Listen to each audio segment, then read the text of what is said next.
Hello မင်္ဂလာခင်ဗျာကျွန်တော်ဒီနေ့ပြပြသွားမှာတော့ page quality အဝိုင်းဘာကြောင့်ဖြစ်တော့ခဲ့ရလဲ page quality အဝိုင်းဖြစ်တော့ခဲ့ပြီဆိုရင်ဘယ်လိုပြပြင်သွားရမလဲဆိုပြီးဒီနေ့ဒီပြအားလုံးအသေးစိတ်လုပ်ပြီးကျွန်တော်ပြပြရှင်းပြပေးမယ်ဖြစ်ပါတယ်ဒီမှာတစ်ချက်ကြည့်မှဆိုရင် computer standard violation ဆိုပြီးအောက်မှာဒီမှာ intellectual property ဆိုမှ corporate ကြေလာထားတယ်ဒီလိုမျိုး corporate လာတဲ့အကြောင်းရင်းကျွန်တော် Chrome browser ဖြစ်စေအခြား website အခြား page ကတက်ပုံတွေကိုအလွယ်တကူ download ဆိုပြီးကျွန်တော် page မှာတင်ပြီးတော့မှဆိုရင်ဒီလိုမျိုး intellectual property violation ဆိုမှ page မှာ corporate ထိပါတယ်ဒီလိုမျိုး corporate ထိတော့ခဲ့မှာ page quality အဝိုင်းဖြစ်တော့ခဲ့ပြီဆိုရင်ကျွန်တော် page မှာ post တွေ content တွေဘယ်လောက်ပဲတင်တယ်လူအများစီကိုမရောက်ပဲဒီ page မှာရှိတဲ့ follower အနေပါစီပဲရောက်တဲ့အတွက်ကျွန်တော် reach တွေ engagement ကျတော့ခဲ့တယ်တကယ်လို့ဈေးရောက်တဲ့ page ဖြစ်တဲ့ live stream နဲ့ဈေးရောက်နေဆိုရင်တော့ viewer ဘာညာကျတော့ခဲ့ပြီးအယောင်းဝယ်ဘာညာပါတော့ခဲ့တဲ့အတွက်ကျွန်တော် attribute ဆက်ဖို့လိုအပ်ပါတယ်ဒီလိုမျိုး page quality အဝိုင်းဖြစ်တော့ခဲ့ပြီဆိုရင်တော့ချက်ချင်းပြပြင်နိုင်မှအဆင်ပြေတယ်မပြုပြင်မဲ့ဆက်လက်ပြီးအမားတင်နေဆက်လက်ပြီးနောက်ထပ်ဒီလိုမျိုး copy straight တစ်ချိန်လာမယ်ဆိုလို့ရှိရင်တော့ပထမလာတော့ဒီ reach တွေပဲကျတော့ခဲ့ဒုတိယတစ်ချိန်လာတယ်တတိယတစ်ချိန်လာတယ်ဆိုကျွန်တော် page တွေနေရာမှာ has been delete has been removed ဆိုမှာ post တွေနဲ့အပိုင်းတွေ message ပို့တဲ့အပိုင်းတွေ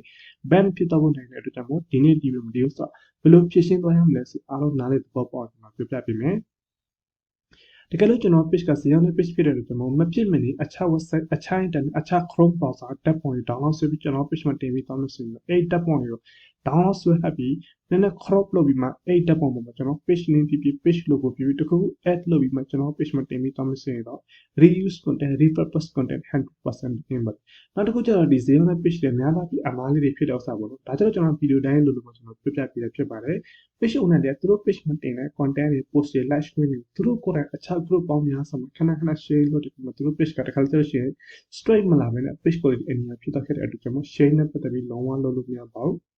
းတချို့ရှိရကျွန်တော်ဗီဒီယိုကြည့်တဲ့လူတွေကသူတို့ page admin page owner share လုပ်လို့ရှိရင် page အတွက် issue ဖြစ်တဲ့တည်ပြီးမှသူတို့ကိုယ်တိုင်အခြား fake account တစ်ခုလုပ်ပြီးမှဒီ page မှာတင်ထားတဲ့ post မှန်တယ်များ group ပေါင်းများစွာမှာ share လုပ်ပြီးသွားတဲ့အခါမှာသူတို့ page ကအခက်မဖြစ်လို့ရှိရင်ဒီမှာ rule on spam ဆိုပြီး page quality အဝိုင်းဖြစ်တော့ခဲ့တယ်တချို့ဆိုရင် direct page quality အများဖြစ်တော့ခဲ့တယ်ဒါပေမဲ့ကျွန်တော်တို့အခုချက်ချင်း share လုပ်တယ်အခုချက်ချင်း page အတွက် effect တော့မဖြစ်လာဘူးပထမ step အနေနဲ့သူက reach တွေ engagement ကျလာတယ်ပြီးမှတည်းသူက page quality အများအဝိုင်းဖြစ်တော့ခဲ့တဲ့အတွက်ဒီဥစ္စာနဲ့ပတ်သက်ပြီးလုံးဝလုပ်လို့မရပါဘူးတကယ်လို့ကျွန်တော် page မှာရှိတဲ့ follower share လုပ်ရလာဆိုသူတို့ကြတော့အခြားနေရာအခြား location အခြား internet ဒီ page မှာတင်ထားတဲ့ post တချို့တယ်လီတော့ပဲသူတို့ profile မှာ sharing လုပ်ပြီးသွားတယ်တကယ်ကြိုက်နေတဲ့ဆိုရင် group မှာတစ်ချိန် sharing လုပ်ပြီးသွားတယ်ဒီကိစ္စမရှိဘူးပေါ့နော်Okay ဒီဥစ္စာနဲ့ပတ်သက်ပြီးနားလည်သဘောပေါက်ပြီဆိုရင်တော့ဒီ page quality အဝိုင်းဖြစ်တဲ့ဥစ္စာဘယ်လို request တွေတင်ပြီးသွားရမလဲဆိုကျွန်တော်အားလုံးပြပြပေးမယ်ဒီဗီဒီယိုကျတော့ part 2 ဗီဒီယိုဖြစ်ပါတယ် part 1 ဗီဒီယိုမှာဒီ page owner ဘယ်လို content တွေတင်ခဲ့ပြီးဘယ်လို post တွေတင်ခဲ့ပြီး page quality အဝိုင်းဖြစ်သွားခဲ့တယ် page ကိုဘယ်လို setup လုပ်ပြီးသွားရမလဲဆိုပြီး part 1 ဗီဒီယိုအားလုံးကျွန်တော်ပြပြရှင်းပြပေးထားပါတယ်ဒီ part 2 ဗီဒီယိုမှာတော့ဒီ page ပြောတဲ့အတိုင်းဒီ page owner အားလုံးလိုက်လာပြီး content ပါညာတင်ထားတာပေါ့နော်ဒီဘက်မှာတစ်ချက်ကြည့်မယ်ဆို manage admin ဆိုပြီးရှိပါတယ်ကျွန်တော် page quality အကြောင်းအမျိုးအဝါဖြစ်တော့ခဲ့ပြီဆိုလို့ရှိရင်ကျွန်တော်မှာ manage admin ဆိုရှိရဒီ current တင်တဲ့ admin ကိုဒီ page ကနေ remote လုပ်ပြီးမှ admin အပြည့်ခံမှာအဲ့ဒီ admin အတင်တဲ့ post တွေပဲတင်ပြီးမှအဲ့ဒါမှကျွန်တော် request review တင်ပြီးသွားရပါမယ်အဲ့အတွက်ကျွန်တော် link ဖွင့်ထားရှိတဲ့အတွက်ကျွန်တော်အဲ့ link ကျွန်တော် direct သွားမယ် request review တင်ပေးလိုက်ပါမယ်ဗီဒီယိုရဲ့အဆုံးနားလေးမှာရှောင်းရဆောင်တဲ့ပတ်သက်ပြီးကျွန်တော်ပြပြပေးမယ်ကျွန်တော် affiliate မတင်ခင်ကျွန်တော် page ကို result ဘယ်လို setup လုပ်ပြီးသွားရလဲဆိုပြီးအားလုံးကျွန်တော်ပြပြပေးမယ်အဲ့အတွက်ကျွန်တော်ဒီမှာဆိုရင် page ကဖြစ်တဲ့အတွက်ကျွန်တော် page ကိုတစ်ချက်ရွေးပြီးသွားလိုက်ပါမယ်Okay ကျွန်တော်ဒီအပေါ်မှာ page ကျွန်တော်ရွေးထည့်ပြီးဆိုရင်ကျွန်တော်ဒီအောက်မှာဆိုရင်တော့ affiliate မှာစာသားတစ်ခုရေးထည့်ရမယ်အတွက်ကျွန်တော်အဲ့ဒီစာသားကျွန်တော်ရေးထားပြီးသားရှိတဲ့အတွက်ကျွန်တော်ဒီမှာအစင်းလေးလုပ်ပြီးထားတယ်ဒီနေ့မှာကျွန်တော် page link လေး edit လုပ်ပြီးသွားမယ်အတွက်ကျွန်တော်သူရဲ့ page home ကိုတစ်ချက်သွားမှာ link copy ကူးလိုက်ပါမယ်အဲ့တော့သူရဲ့ page home လာဆိုဒီအပေါ်ဆုံး link ကိုတစ်ချက် copy ကူးပြီးမှကျွန်တော်ဒီမှာတစ်ချက် page လုပ်ပြီးသွားလိုက်ပါမယ်ဒီ setup တွေကိုတခြားလေးလိုက်နာပြီးကြည့်ပေးပါတချို့ရှိရဲ့ video skip လုပ်ပြီးသွားတဲ့အခါမှာသူတို့ရဲ့ page ကပြန်မစိမ့်လာဘူးပို့ပြီးစိုးတော့ခဲ့တဲ့မျိုးရှိတော့ကျွန်တော် video skip လုပ်ပြီးတခြားလေးကြည့်တော့ပေးပါ Okay ကျွန်တော်ဒီမှာ link အားလုံး page လုပ်ထည့်ပြီးဆိုရင်ကျွန်တော်ဒီအပေါ်ဆုံးစာသားလေးကျွန်တော်တစ်ချက် copy ကူးလိုက်ပါမယ်ပြီးရင်ကျွန်တော်ဒီနေ့တစ်ချက် page လုပ်ထည့်ပြီးမှကျွန်တော်ဒီမှာဆိုရင်တော့ page quality အဝါဖြစ်တဲ့ screenshot တစ်ခုထည့်ရပါမယ်အဲ့အတွက်သူရဲ့ page quality တစ်ချက်တော့ဒါကျွန်တော် profile personal page ဖြစ်တဲ့အတွက်ကျွန်တော်ဒီ setting ကိုတစ်ချက်သွားမယ်ပြီးရင်ကျွန်တော်ဒီမှာ new page experience ရတာတစ်ချက်နှိပ်သွားမယ်ပြီးလို့ရှိရင်ကျွန်တော် page quality တစ်ချက်နှိပ်မယ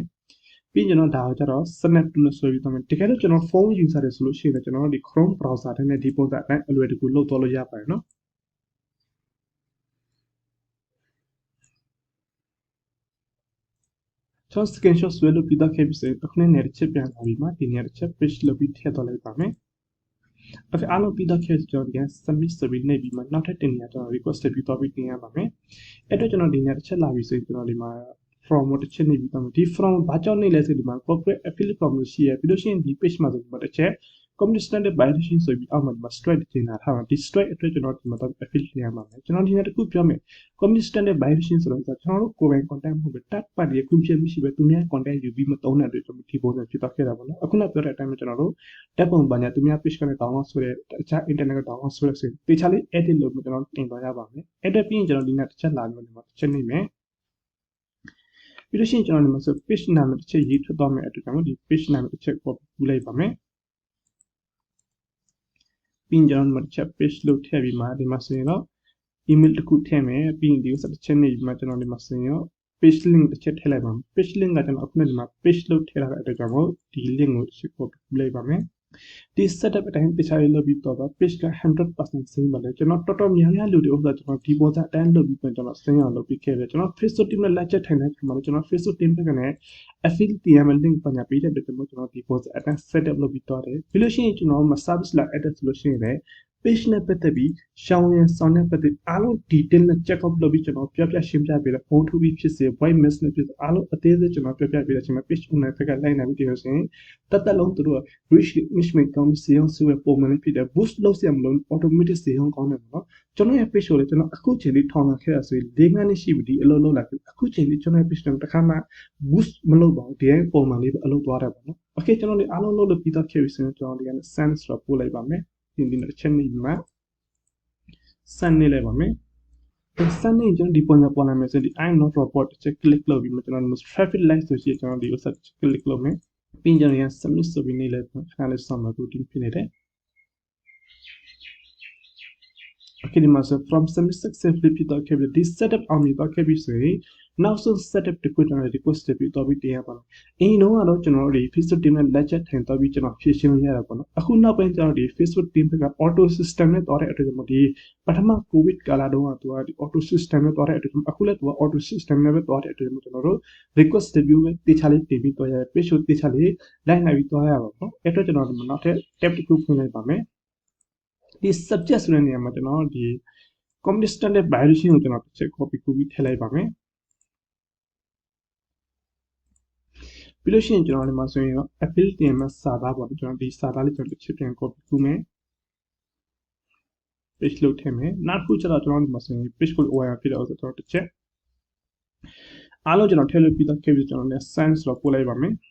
okay ကျွန်တော် send ဆိုတော့ပို့လိုက်ပုံစံဖြစ်လာမယ်ဒီပုံစံဖြစ်လာခဲ့ပြီဆိုကျွန်တော်ဒီ Facebook team နဲ့လက်ချက်ထည့်တော့ချင်တယ်ဆိုကျွန်တော်ဒီမှာ basic business helpness ရေးဒီဆိုတစ်ချက်နေပြီးကျွန်တော် Facebook team နဲ့လက်ချက်ထည့်တော့ရတယ်အခုနကကျွန်တော်ပြောတဲ့အတိုင်းပဲ Facebook team ကလည်း auto system နဲ့တော်တဲ့အတွက်ကျွန်တော်ဒီ page quality and ရဲ့ online ဖြစ်တော့ဆိုလက်ချက်ထည့်ပဲဖြည့်ရှင်းလို့မရပါဘူးကျွန်တော်ဒီပုံစံအတိုင်းတိကျလေး setup လုပ်ပြီးတော့ရပါတော့ okay ဒီဥစ္စာနဲ့ပတ်သက်အားလုံးနားလည်သဘောပေါက်ပြီဆိုလို့ရှိရင်တော့ကျွန်တော်ဒီ page ကိုကျွန်တော်တစ်ချက်ပြောပြပေးမယ်ကျွန်တော် affiliate မတင်ခင်ကျွန်တော် page မှာအရင်ဆုံးဒီအမားနဲ့ပတ်သက်ပြီးကျွန်တော်ဘယ်နေအမားလုပ်ထားမိတယ်ဘယ်နေ sharing လုပ်ထားမိတယ်ဘယ်နေ and original content တင်ထားမိတယ်အဲ့ဒီဥစ္စာနဲ့ပတ်သက်ပြီးအားလုံးဖြတ်ပြီးမှဒီ admin အသစ်ခံမယ်အဲ့ဒီ admin အသစ်နဲ့ post ပဲပုံမှန်တင်မယ်တကယ်လို့ကျွန်တော်တို့ tab ပုံမှန်အခြား website အခြား internet ကတင်အခြားတိုင်းတွေပေးပို့လိုက်ဆိုတင်နေဆိုရင်လည်းအဲ့ tab ပုံတော့ဆွဲလိုက်ပြီးနည်းနည်း crop လုပ်ပြီးမှ tab ပုံပေါ်ကျွန်တော် page name page logo တခုရေးထည့်ပြီးမှ page မှာတင်တော့မယ်ဆို 100% copyright လုပ်နေတယ်တကယ်လို့ video နဲ့ပတ်သက်ပြီးတင်ချင်တဲ့ entertainment video ဘာနဲ့တင်ချင်အခြား page က video အခြား YouTube channel video download ဆိုပြီး page မှာတင်ချင်တဲ့ copyright မလာအောင်တင်ချင်ဆိုရင်တော့ကျွန်တော်ရဲ့ page ကျွန်တော် channel မှာကျွန်တော် corporate video ဘယ်လို corporate looking editing လုပ်ပြီးတင်ရမလဲဆိုအားလုံးကျွန်တော်ပြပြရှင်းပြပေးထားပါတယ်အဲဥစ္စာတစ်ချက်တော့ရှင်းနိုင်ပါတယ်ဒီနေ့ဒီပုံဒီလောက်အားလုံးကျွန်တော်ကျေးဇူးတင်ပါတယ်ဒီ page quality ပြန်စိမ်းတော့ဖြစ်ပြီးဆိုကျွန်တော် page မှာ live proof အနေနဲ့ screenshot ရိုက်ပြီးကျွန်တော်တင်ပြီးအားလုံးကျွန်တော်ကျေးဇူးတင်ပါတယ်တကယ်လို့ legitimate နဲ့ page မှာဖြစ်တဲ့ ad account ဖြစ်စေ error တခုကြုံတွေ့လိုက်ခဲ့ရင်တော့အပေါ်ဘက်ကနေမှတစ်ဆင့် contact လုပ်လို့မျိုးနေပါတယ်အားလုံးကျွန်တော်ကျေးဇူးတင်ပါတယ်